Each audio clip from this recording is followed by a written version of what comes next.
moody ang Mikey Boy. Kaya pag wala siya sa mood, wag na wag mo siyang lalapitan. At ikay kanyang titikman. Ayan. Matanda na si Mikey. Minsan lang siya makapaglakad-lakad sa kanyang paligid. At kanyang paligid. Ang Mikey Boy ay grabe kumain. Kaya ganyan yan kalaki. Yan. Amoy napatali. Yan, tingin-tingin lang siya. Ganyan lang yan si Mikey.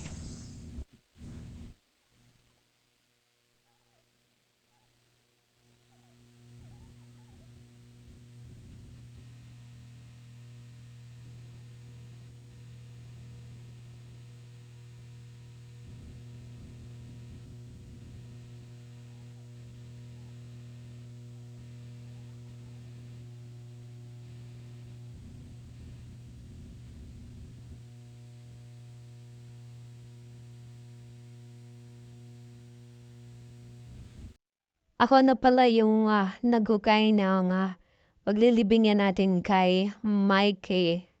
Dito po siya sa may pili, sa puno ng pili. Baka sakaling parami ni Mikey ang bunga ng pili. Yan.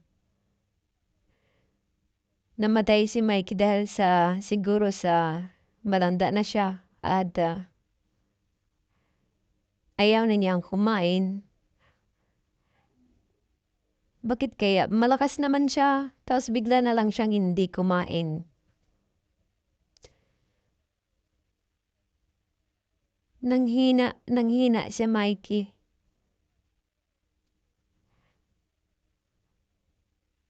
Ayan, at hindi ko na po naantay yung maghuhukay ng paglilibingan ni Mikey dahil baka sumipot na naman yan ay hapon na.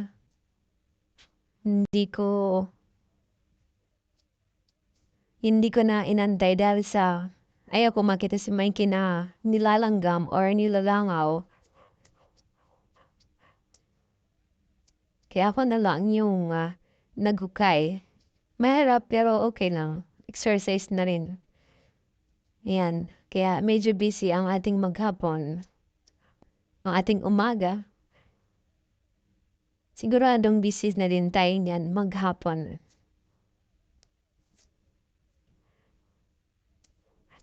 At ayan na nga, medyo malalim na ang ating nahukay. Pwede na natin yan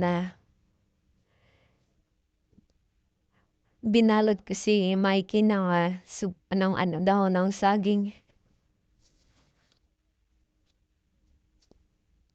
Si Mikey ay siguro ano na siya, 13 years old. Pero may mga aso talaga na mahaba ang buhay. Umabot ng 20, 30, ganun. Pero si Mikey medyo mahina na talaga. Matanda na talaga yan si Mikey. Marami na ding hirap ang pinagdaanan ni Mikey. Kasi nung umalis ako, ay hindi ko alam kung paano yung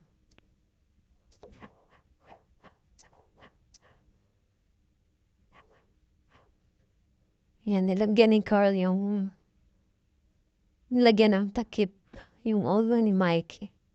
Hindi ko na pinicturean dahil baka ayaw ni Facebook. Yan. Lagay na natin ang lupa. Ibalik na natin ang lupa. Yan, tulong-tulong. Tinatamad yung katulong ko.